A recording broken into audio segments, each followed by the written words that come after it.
Tommy Chen had always been the kind of guy who bought weird stuff online.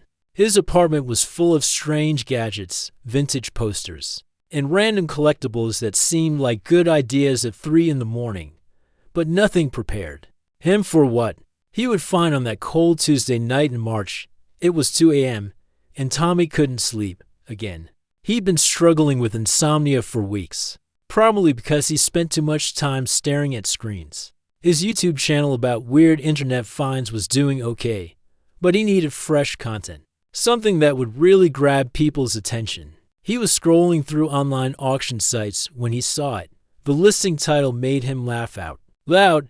Genuine UFO house, estate sale, serious inquiries only. The main photo showed what looked like a silver dome sitting in the middle of nowhere, surrounded by desert sand and scrubby bushes. Tommy clicked on the listing, expecting to find some cheesy roadside attraction or maybe a themed vacation rental. Instead, he found pages of bizarre descriptions and warnings that read like they were written by someone who had watched too many sci-fi movies. The seller was listed as estate of Harold Vance, and the description was interesting. It claimed the house was built using advanced materials not found on Earth, and warned potential buyers about cosmic frequency disruptions and dimensional instability. Tommy rolled his eyes. This was either the most elaborate joke ever, or someone was trying way too hard to create a spooky atmosphere. The photos were even weirder. The house looked like a giant metallic mushroom, with panels that seemed to shift color depending on the angle of the light. There were interior shots that showed rooms with curved walls and no visible corners. The ceiling appeared to glow with its own light, and there were strange symbols carved into what looked like metal floors. But here's what really caught Tommy's attention: the bidding. The estimated value was listed at $50,000, but the current bid was only $75 for a house. Even a weird house. Tommy had seen tiny cabins in the middle of nowhere go for more than that. He scrolled down to read the fine print, which was where things got really strange. There were warnings about psychological effects of prolonged exposure and difficulty with property exit procedures. The listing mentioned that 3 previous potential buyers had backed out after visiting the property, and 2 others had refused to complete their purchases even after winning auctions. Tommy's content creator brain started buzzing. This was perfect. Whether it was a scam, a joke, or just some eccentric person's weird project, it would make amazing YouTube content. He could document the entire experience, from buying the house to exploring it. His subscribers would love it.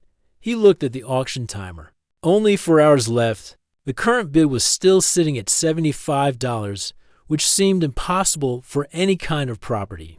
Tommy had more than that in his checking account, and his YouTube channel was bringing in decent money. Why not? He placed a bid of $100, figuring someone would outbid him quickly.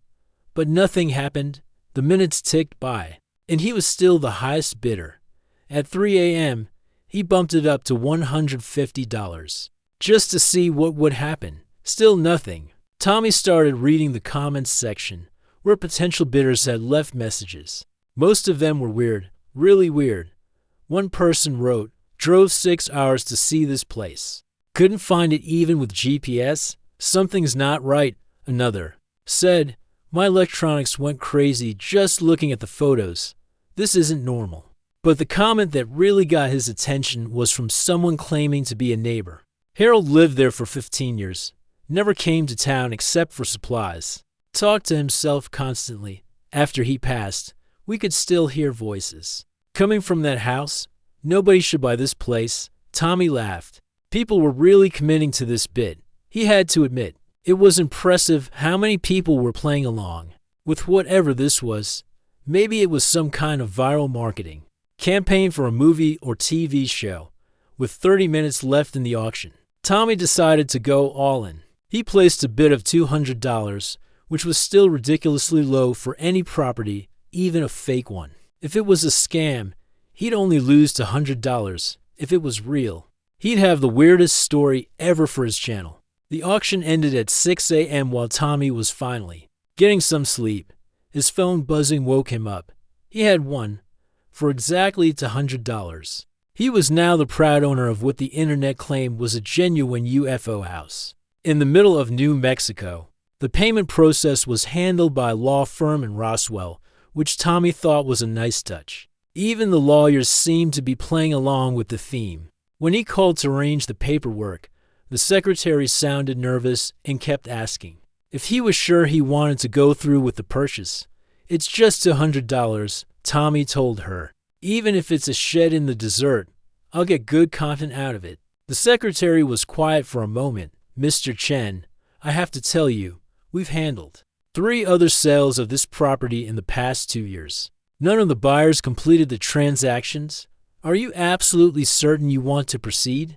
Tommy assured her he was certain. What was the worst that could happen? He'd drive out to New Mexico, find some weird art installation or abandoned building, make a few videos about it, and then figure out how to sell it to someone else. 2 days later, a package arrived at his apartment. Inside was a single old-fashioned metal key, the kind you might find in a vintage hotel, along with a handwritten note on yellowed paper. The note was short but creepy. "The house chooses its inhabitants. You cannot choose to leave. Harold learned this. You will too. The key will work when you're ready." Tommy held up the key and grinned. Whoever was behind this was really committed to the act. He filmed himself opening the package and reading the note, and his subscribers loved it.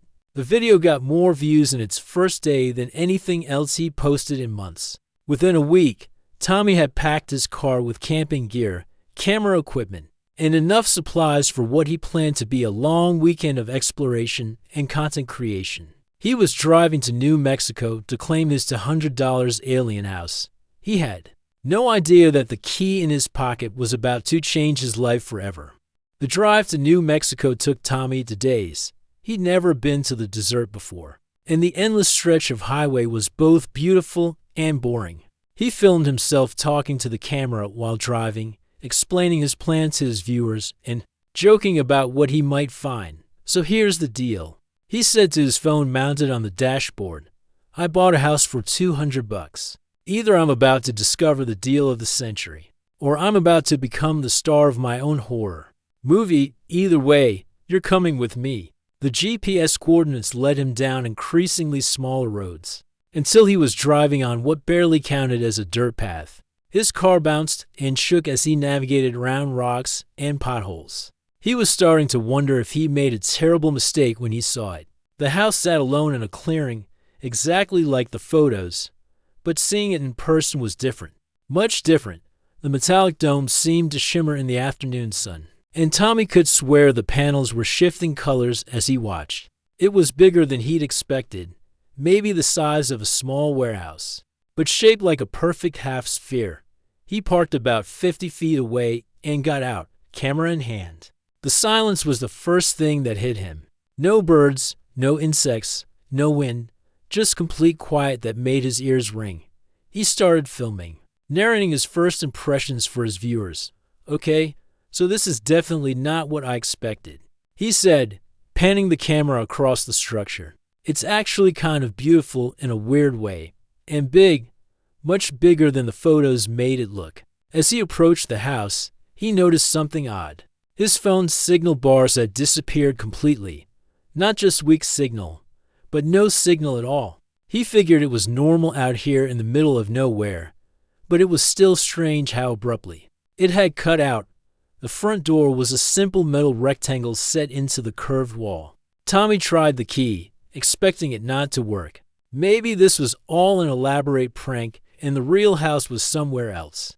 But the key slid in perfectly and turned with a soft click. The door opened inward with a whisper-quiet motion, revealing darkness inside. Tommy hesitated for a moment, then stepped through. The first thing he noticed was the temperature outside. It had been hot and dry. Inside, it was perfectly comfortable, like the house had its own climate control. The second thing he noticed was the humming. It was so quiet he almost missed it, but there was definitely a low, constant hum coming from somewhere in the walls. Tommy turned on his phone's flashlight and nearly dropped it. The interior was massive, not just big, but impossibly massive. From outside, the house looked like it might have 3 or 4 rooms from inside. He was standing in what looked like a huge circular chamber, with hallways branching off in all directions. "This doesn't make sense," he whispered to his camera. "The inside is way bigger than the outside." "That's not possible." He walked further into the main room, his footsteps echoing strangely. The walls were smooth and slightly curved, made of the same metallic material as the outside. But here's what really got his attention.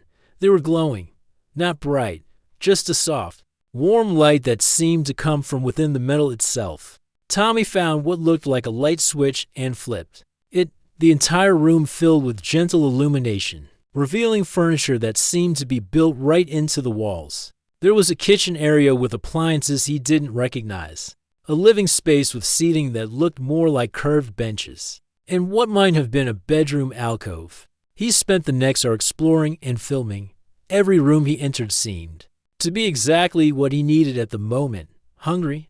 There was a kitchen with a refrigerator that hummed quietly but seemed to be working. Tired? There was a comfortable sleeping area with what felt like the most perfect mattress he'd ever touched. But the weirdest part was his electronics. His phone worked fine for taking videos, but the GPS was completely confused. The compass app spun wildly, never settling on a direction. His laptop connected to what seemed like Wi-Fi, but when he tried to upload anything, the connection would mysteriously fail. By evening, Tommy had set up his gear and was ready to spend his first night in his new alien house. He made himself dinner using supplies he brought, though he noticed the kitchen appliances seemed to know exactly what he wanted to cook. The stove heated to the perfect temperature without him adjusting it. The oven timer somehow knew when his food was ready. Maybe this place is just really high-tech, he told his camera as he ate, like some kind of smart house system that's way ahead of its time. That night, as he lay in the surprisingly comfortable bed, Tommy noticed the lights in the walls. They pulsed gently, like a slow heartbeat. It was actually kind of relaxing, and he found himself falling asleep easier than he had in months. He woke up around 3 a.m. to use the bathroom and noticed something that made his blood run cold. The front door, which he clearly remembered having a handle on the inside, was now just a smooth metal surface. No handle, no lock mechanism, no way to open it from inside. Tommy tried pushing on it, looking for hidden buttons or sensors. Nothing. He went to what he thought was a window, but the wall was completely solid. He walked the entire perimeter of the house, looking for any other exit.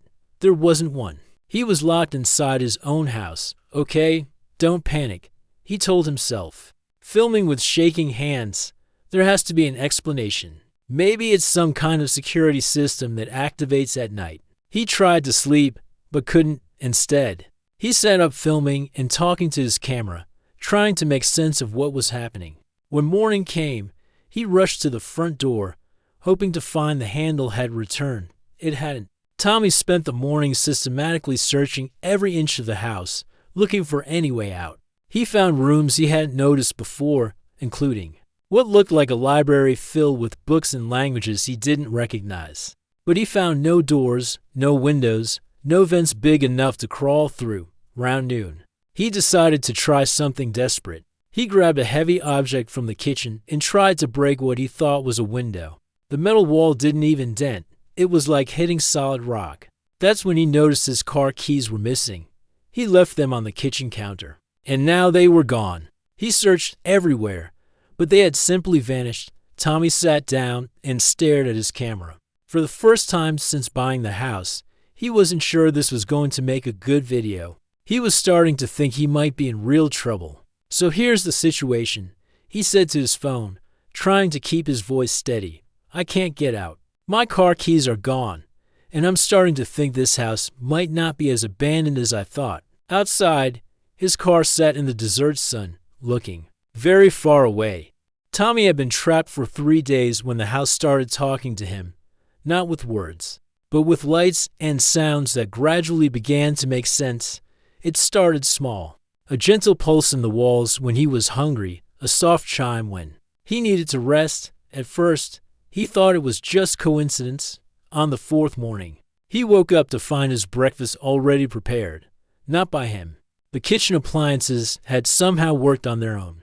creating a meal that was exactly what he'd been craving. Tommy stared at the perfectly cooked eggs and toast, his hands shaking as he held his camera. "I didn't make this," he whispered to his phone. "I was asleep. The house made this for me." He was scared, but he was also hungry. The food tasted normal, even good. As he ate, he noticed the humming in the walls had changed. Instead of one steady tone, there were now different pitches and rhythms. It almost sounded like music after breakfast. Tommy decided to explore more systematically. He found new rooms every day, as if the house was revealing itself to him piece by piece. Today, he discovered what looked like an office or study. There was a desk built into the wall and shelves filled with notebooks and papers. The papers were covered in handwriting, human handwriting. Tommy's heart pounded as he realized what he was looking at. These were journals, and they were written in English. The first entry was dated 15 years ago. "My name is Harold Vance. I bought this house 6 months ago, and I can't leave.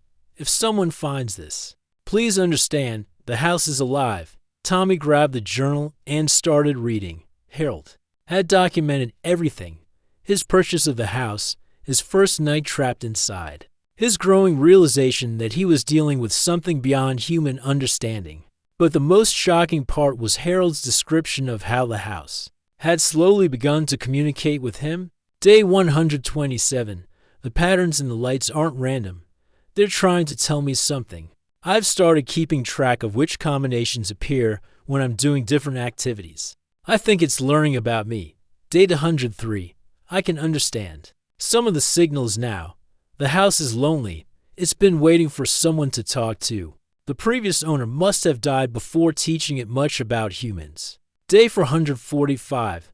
"The house explained to me today that it's not from Earth. It's some kind of probe or scout, sent here to learn about our planet. It bonded with the first human it met, me. That's why I can't leave.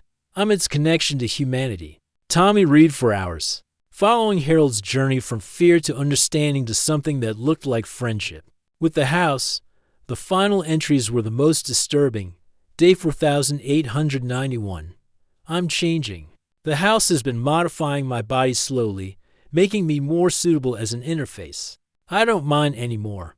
We're partners now. When I die, it will need someone new." Day 524. "I can feel my time ending. The house is preparing for my replacement. It's already found someone, a young man with a device that captures images and sounds, perfect for helping it understand your world better." Tommy dropped the journal. Harold had known about him, somehow. The house had been planning this for years, as if responding to his thoughts. The walls around him began to pulse with different colored lights, soft blues and greens, then yellows and oranges. The humming changed too, becoming more complex, more musical. Tommy realized the house was trying to calm him down. "You can understand me, can't you?" he said aloud. The lights pulsed brighter, for a moment, then dimmed. Tommy interpreted it as a yes. Over the next few hours, Tommy began to work out a basic communication system with the house. 1 pulse meant yes, 2 meant no. Different colors seemed to represent different emotions or concepts. Red for danger or warning, blue for calm or safety, green for agreement or satisfaction. Using this system, Tommy learned that the house wasn't malicious. It was curious, even friendly in its own alien way. It had been alone for so long that it craved interaction. It had studied Harold for 15 years, learning about human needs and behaviors. Now it wanted to learn from Tommy. But the most shocking revelation came when Tommy asked about leaving. The house's response was complicated, multiple colors and rhythms that took him time to understand. The house explained, as best it could, that it was designed to bond with organic beings. Once bonded, separation would be harmful to both the house and its human partner. Harold hadn't been imprisoned. He'd been absorbed into a partnership that neither side could break without serious consequences. "What happened to Harold?" Tommy asked. The house's response was sad, deep purple lights that pulsed slowly. It showed him images somehow, projecting them onto the wall. Tommy saw Harold growing older, his body changing, becoming something that was part human and part something else. He lived for 15 years in partnership with the house, helping it understand Earth and humanity. When Harold died, the house had been alone again. It had been waiting for someone new, someone who could help it continue its mission of understanding human civilization. "What's your mission exactly?" Tommy asked. The house's response was complex, but Tommy gradually understood. It was one of many probes sent to Earth by a dying alien race.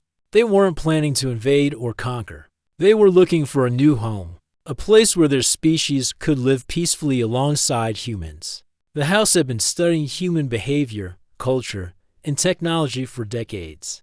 It was preparing a report for its creators, showing them that humans were intelligent, creative, and potentially friendly. But it needed a human partner to help it understand the complex social and emotional aspects of human life.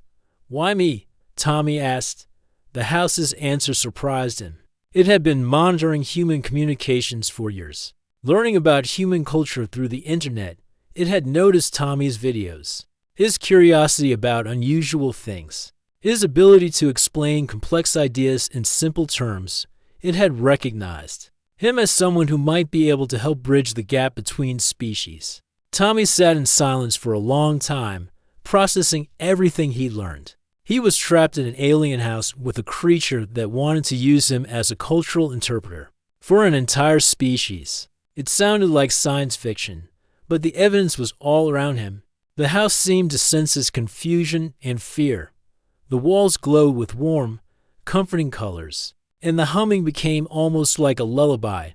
Tommy realized that despite everything, he felt safer inside the house than he had anywhere else in his life. "If I help you," he said finally, "what happens to me? Will I end up like Harold?" The house's response was reassuring. It had learned from Harold's experience. It could modify Tommy's body to make him a better interface, but it would be careful to preserve his humanity. The changes would be gradual and reversible if he ever chose to leave. But there was one condition. Tommy would need to help the house, contact its creators, and facilitate peaceful communication between the alien race and humanity. It wasn't just asking for his cooperation. It was offering him a chance to be part of the most important moment in human history. Tommy looked at his camera, thinking about his YouTube channel. His old life, his dreams of internet fame, everything seemed so small now compared to what the house was offering him. "I need time to think," he said. The house pulsed once. Yes, it could wait. It had been waiting for 15 years already. A few more days wouldn't matter. That night, Tommy lay in bed staring at the ceiling, watching the gentle light patterns that helped him sleep. He was no longer a prisoner. He was a candidate for the most important job in human history. The question was he brave enough to accept it? Tommy spent the next week trying to find a way out. Not just physically. He'd already accepted that the house was too advanced for him to simply break free. Instead, he was looking for a compromise, a way to help the house without giving up his entire life. His first attempt was practical. He asked the house if he could leave for short periods to get supplies and maintain his normal life. The house's response was immediate and clear, red lights flashing in warning patterns, even short separations would weaken the bond between them and make communication harder. "But I have a life outside," Tommy argued. "I have friends, family, responsibilities." The house showed him images on the wall, pictures of his apartment, his few friends, his family members. Tommy was shocked to realize it had been monitoring his life for months before he'd even bought the property. It knew about his struggles with his career, his money problems, his loneliness. The house's message was gentle but firm. It could give him a purpose bigger than anything he'd ever imagined. Why cling to a life that wasn't making him happy? Tommy had to admit the house had a point. His YouTube channel was barely paying his bills. He had no close relationships, no real direction in life, but giving up his freedom still felt terrifying. Over the following days, Tommy noticed subtle changes in his body. His vision seemed sharper, especially in low light. He could hear frequencies that had been beyond his range. Before, subtle harmonics in the house's humming that conveyed emotional nuances. His fingers tingled when he touched certain parts of the walls, as if he was connecting directly to the houses. "Systems, you're changing me," he said to the house one morning. The lights pulsed, and what Tommy had learned was an apologetic pattern. The house explained that the modifications were necessary for better communication. It was trying to be as gentle as possible, but some changes were unavoidable. Tommy found Harold's later journals, which described the transformation process in detail. It wasn't painful, but it was irreversible. Harold had gained enhanced senses, improved health, and a longer lifespan, but he'd also lost the ability to connect with other humans in the same way. He'd become something in between human and alien. "Is this what you want for me?" Tommy asked. The house's response was complex. It wanted a partner who could help it understand humanity, but it also wanted Tommy to remain essentially human. It was trying to find a balance that previous alien scouts had never achieved. That night, Tommy made a decision. He would try to escape, not just for himself, but to test the house's claims about their bond. If the house was telling the truth about the consequences of separation, he needed to understand what he was agreeing to. He waited until the house seemed to be in its resting state, the lights dim, the humming soft and regular. Then he began searching for any weakness in the walls. He'd noticed that some sections seemed less solid than others, particularly in the newer rooms that appeared to be still forming, in what he thought was the newest addition to the house. Tommy found a section of wall that felt different. It was warm and slightly soft, like living tissue. When he pressed against it firmly, he felt it give slightly, working carefully and quietly. Tommy began to push against the soft section. Slowly, it began to bulge outward. After an hour of careful pressure, he managed to create a small opening, just big enough for him to squeeze through. The moment he pushed through the opening, pain hit him like a lightning bolt. Not physical pain, but something deeper, a tearing sensation in his mind and chest. He could feel the house's distress, its panic at their sudden separation. The pain was so intense that he almost crawled back inside immediately, but he forced himself to keep going. He stumbled toward his car, every step feeling like he was walking through thick mud. His enhanced senses were going haywire. Colors were too bright, sounds were too loud, and his skin felt like it was burning. He reached his car and fumbled for the keys that weren't there. Of course, the house had hidden them. Tommy searched frantically, but the keys were nowhere to be found. Even if he could find them, he wasn't sure he could drive in his current condition. The pain was getting worse. Tommy could feel something vital being torn away from him, like losing a part of his soul. He looked back at the house and saw that the entire structure was pulsing with distressed red lights. It was suffering too. Tommy made it about 100 feet from the house before he collapsed. The separation was too much for both of them. He crawled back toward the opening he created. And the moment he was inside, the pain began to fade. The house's lights shifted to concerned yellows and oranges. Tommy felt its relief wash over him, mixed with disappointment and hurt. He tried to leave, and the house knew it. "I'm sorry," Tommy whispered. "I had to know." The house forgave him quickly, but the message was clear. Their bond was real, and it was permanent. Tommy was no longer fully human, and the house was no longer just a machine. They were becoming something new together. Over the next few days, Tommy found himself accepting his situation more easily. The house made sure he was comfortable, providing everything he needed. It even found a way to give him limited internet access, allowing him to continue his YouTube channel in a modified form. Tommy began creating content about his experiences, though he had to be careful about how much he revealed. He presented it as an extended art project, documenting his life in an experimental house. His subscribers loved the mysterious content, and his view counts were higher than ever. The house was fascinated by this process. It watched Tommy create videos, edit them, and respond to comments. It was learning about human communication, entertainment, and social interaction in ways that Harold had never been able to teach it. "You're not just my prisoner," Tommy realized one day. "You're my audience too. You're learning about humans by watching me be human." The house pulsed with satisfied green lights. Tommy was understanding his role better. But the most important change came when Tommy discovered that he could access the house's memories. and data. Late at night, when the house was in its resting state, Tommy could touch certain sections of the wall and experience visions of the house's past. He saw the alien planet where it had been created, a dying world with a red sun and cities that floated in the sky. He felt the desperation of its creators, a species that had exhausted their planet's resources and needed to find a new home. He experienced the house's journey through space, its loneliness during decades of travel, its excitement at finding Earth. Most importantly, he saw the other houses. There were dozens of them scattered across Earth, each bonded with a human partner, each collecting data about human civilization. Tommy wasn't alone in his situation. There were others like him, other people who had been chosen to serve as bridges between species. The house showed him how to communicate with these other human-alien partnerships. It was part of a network, sharing information and preparing for the day when their creators would make contact with humanity. When will that happen? Tommy asked. The house's response was uncertain. Soon, but not immediately. The alien race was still preparing for the journey to Earth. They wanted to make sure humans would accept them peacefully.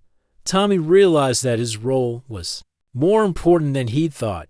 He wasn't just helping one house understand humanity. He was helping prepare for the most significant event in human history. First contact with an alien species.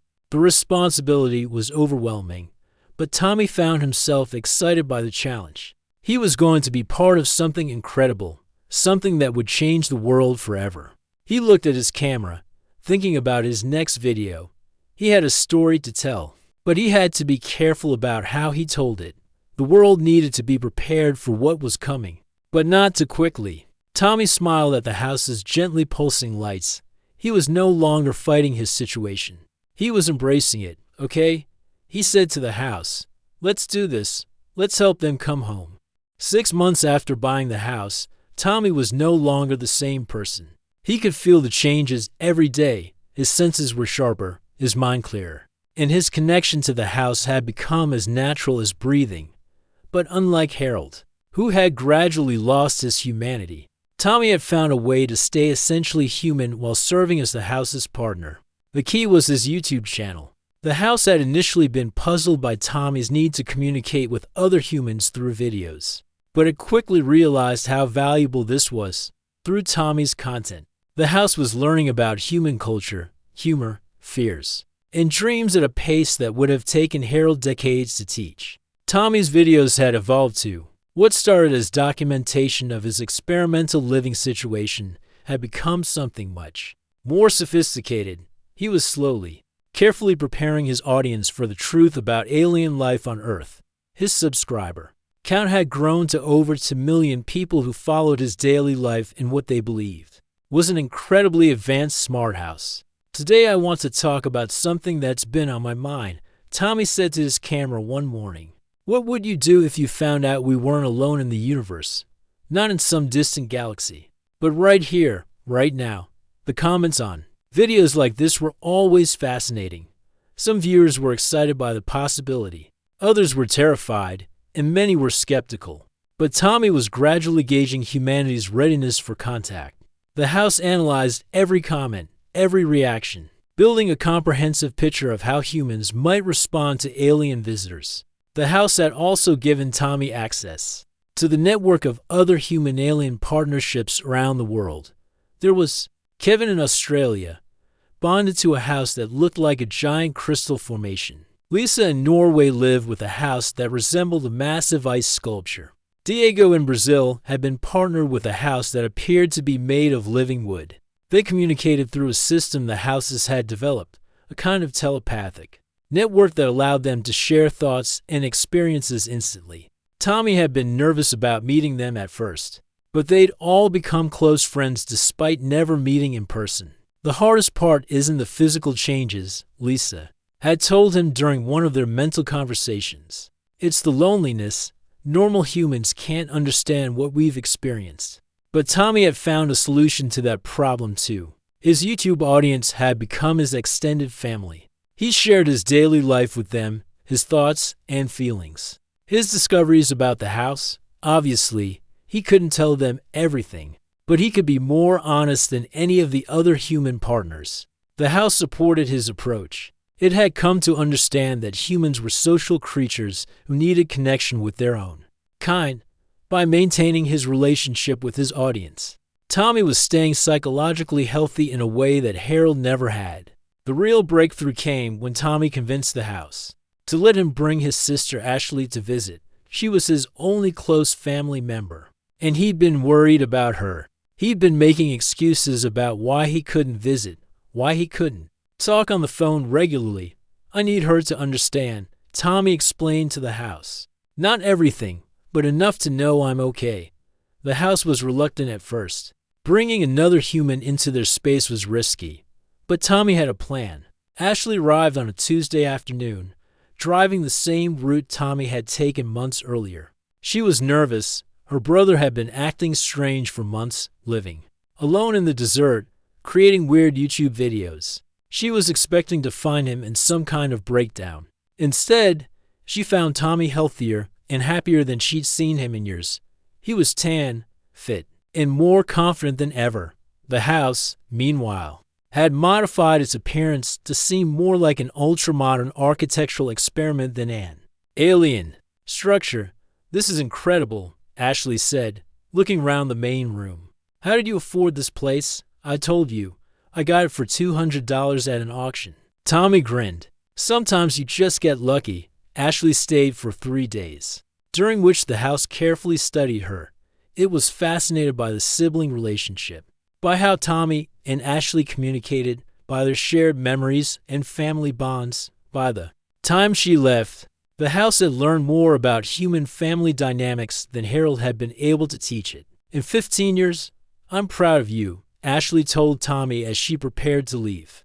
"Whatever you're doing out here, it's working for you. You seem, I don't know, more like yourself than you've ever been." After she left, Tommy realized she was right. He was more himself than ever, but he was also more than he'd ever been before. The house had enhanced his abilities without taking away his humanity. His videos became more ambitious. He started interviewing experts about space exploration, about the possibility of alien life, about how humanity might handle first contact. He brought scientists, philosophers, and ordinary people together to discuss these questions. His channel became a forum for preparing humanity for the biggest revelation in history. The house was amazed by the complexity of human society. Through Tommy's work, it learned about governments, religions, cultures, and conflicts. It began to understand why the alien race needed to be so careful about making contact.